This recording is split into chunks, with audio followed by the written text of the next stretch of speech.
Ne pas souffrir de la faim ni de la malnutrition est un droit fondamental qu'il faut respecter au nom du développement humain et national. Le lien entre nutrition et la santé est de plus en plus connu. Il est nécessaire d'avoir une bonne alimentation pour rester en bonne santé. À l'inverse, une mauvaise alimentation peut nous rendre vulnérables à la maladie. Améliorer donc son alimentation est très capital et les fruits sont sans doute un de nos meilleurs alliés. Nous sommes faits, comme on le dit, de ce que nous consommons. Donc notre santé se bâtit à travers de ce que nous consommons chaque jour. Et donc la nutrition se donne pour la science des aliments.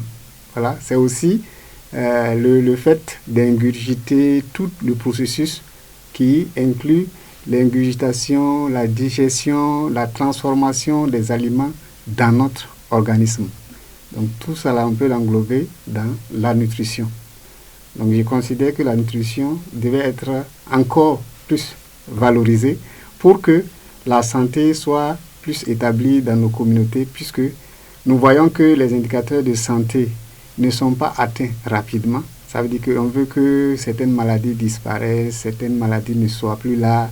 On veut que les indicateurs baissent à un certain niveau, mais on constate que ce n'est pas toujours le cas. Mais en mettant un accent sur la nutrition, on verra, en tout cas, j'ai l'espoir que beaucoup d'indicateurs en matière de santé vont s'améliorer. Donc les fruits et les légumes ne sont pas assez consommés par les populations, que ce soit rurales ou urbaines. Donc les fruits et légumes ne sont pas assez consommés comme il se doit. Et pourtant, nous voyons que les fruits et légumes détiennent en tout cas la solution à beaucoup de problèmes, si je peux m'exprimer ainsi. Donc il y a certains minéraux, voilà, certaines vitamines qu'on recherche, voilà, dans les aliments pour les populations, pour qu'elles soient en meilleure santé.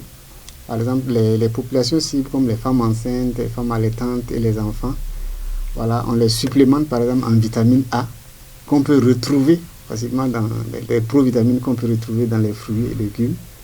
Pour les malnutris, en zinc, voilà, qu'on peut retrouver aussi. C'est vrai que les malnutris aigus sévères ne peuvent pas consommer directement les aliments. Il leur faut des aliments thérapeutiques bien préparés. Mais pour éviter cette malnutrition-là, justement, la consommation de fruits et légumes pourrait intervenir pour résoudre ce problème-là. Donc voilà pourquoi en tout cas il faut encourager la consommation de fruits et légumes pour pallier en tout cas à ces carences en vitamines et sels minéraux qui sont remarqués au sein de la population. Au Burkina Faso, nous avons une panoplie de fruits pour servir à notre bien-être. Certains produits localement et d'autres comme l'ananas importés des pays côtiers.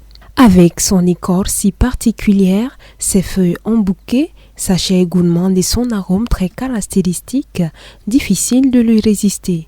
Mais comment explique-t-on sa présence quasi constante à chaque coin de rue? Edmo Yougoubaré, importateur d'ananas, nous explique la genèse de ce fruit au Burkina Faso. Cela fait environ 16 ans que j'ai eu vent de l'ananas se trouvant à la gare de train avec le patron Christophe Minongo. Cela a suscité mon intérêt et je l'ai approché pour prendre et commencer à vendre un peu dans les rues. J'ai commencé avec une quantité de 15 000 francs d'ananas, ensuite pour 50 000. Plus tard, nous avons évolué à 100 000 et plus nous nous rendions compte que c'est bien rentable. Au début, nous en prenions en Côte d'Ivoire, mais l'importation de là-bas s'est arrêtée, puis nous nous sommes rués vers le Bénin. Nous avons voulu essayer le Bénin pour voir si ça ne marchait pas là-bas également. C'est alors que la voie s'est ouverte pour nous et nous avons pu introduire petit à petit nos jeunes frères. Et vraiment, c'est ainsi devenu une véritable entreprise. D'ailleurs, on parle de plus de 1000 personnes engagées dans ce travail. Parmi les pays qui en importent au Bénin, nous sommes parmi les plus gros importateurs. Environ 15 ans maintenant que l'ananas s'est imposé sur le marché du fruit. C'est une importation plutôt réussie puisque consommateurs et revendeurs semblent y avoir trouvé leur compte. Pour ne pas m'asseoir sans rien faire, je me suis dit pourquoi ne pas essayer la vente de l'ananas. Cela m'aide beaucoup à m'en sortir. Par jour, je peux prendre de 60 à 40 000 francs d'ananas pour vendre. Avec ce que je gagne, j'espère pouvoir construire ma vie et avoir une famille. Donc, le travail est vraiment une bonne alternative pour nous. C'est mon fruit préféré. Et puis, on dit que ça aide à dépérir.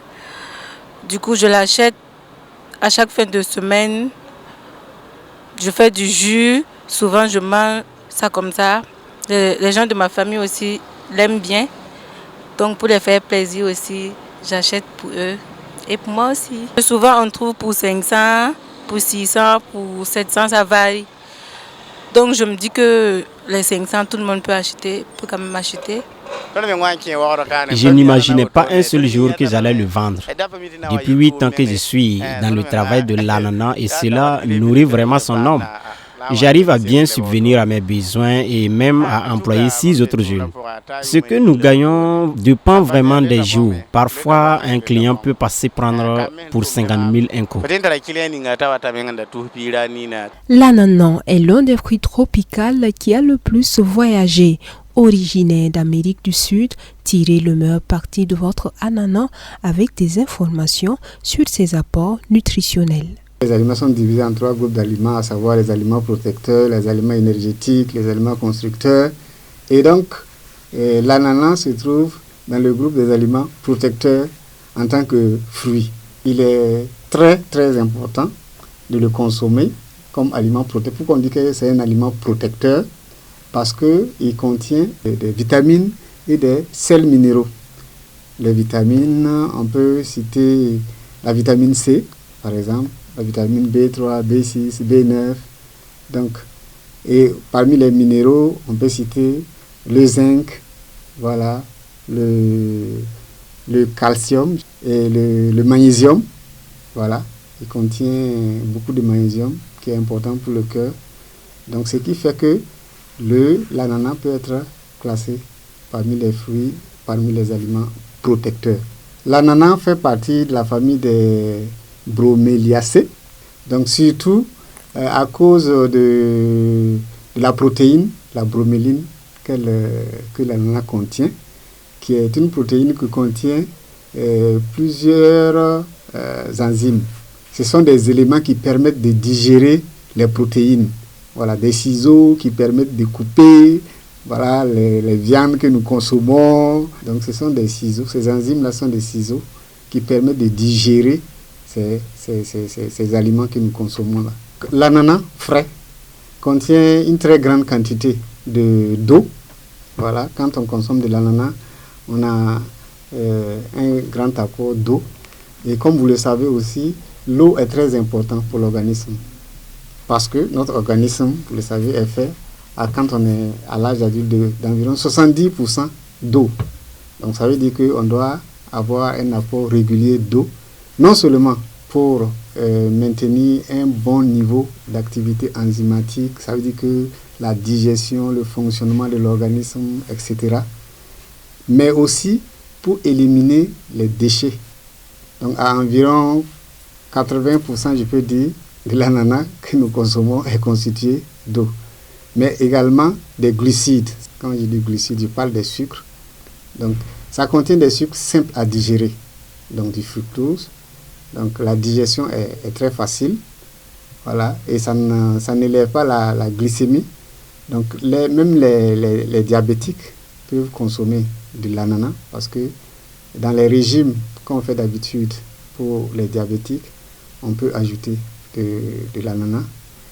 Donc, et aussi les personnes âgées peuvent consommer de l'ananas puisque voilà, ça apporte des glucides faciles à digérer qui ne va pas élever la glycémie et qui ne va pas rester longtemps dans le sang. Donc sur la base de la composition de l'ananas, on voit que chaque être humain, en tout cas, peut consommer de l'ananas. Donc si on consomme de l'ananas, on consomme de l'eau, on consomme du fructose et on consomme des sels minéraux et des vitamines.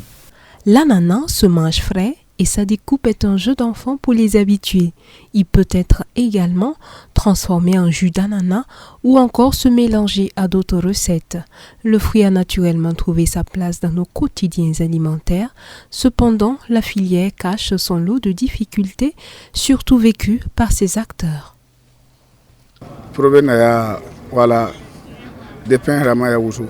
Ce travail est vraiment convenable pour nous. C'est seulement la difficulté au niveau des frontières qui nous chagrine. Cela nous fait d'énormes dépenses sur la route de transport car on a traversé au moins 3 frontières avant d'arriver. D'ici à ce que nous arrivions à destination, nous avons laissé beaucoup d'argent en route. Les gens voient bien la marchandise et pensent aux retombées, mais ils ne savent pas ce que ça nous a coûté. Nous interpellons ainsi le gouvernement à nous aider pour pouvoir écouler nos ananas. Il peut par exemple favoriser l'implantation d'une usine de transformation en jus d'ananas. Nous pouvons amener une quantité suffisante pour la production du jus d'ananas. Il y a de nombreuses personnes engagées dans ce travail et c'est un levier de développement économique. S'il y a une usine, nous partons chercher l'ananas et nous revenons les revendre. Cela vaudrait mieux pour tout le monde que de consommer le jus d'ananas venant d'ailleurs. Pourquoi importer du jus ailleurs quand on peut le faire chez nous? C'est comme si nous cultivons l'ananas ici parce que nous faisons tout pour que ça ne manque pas.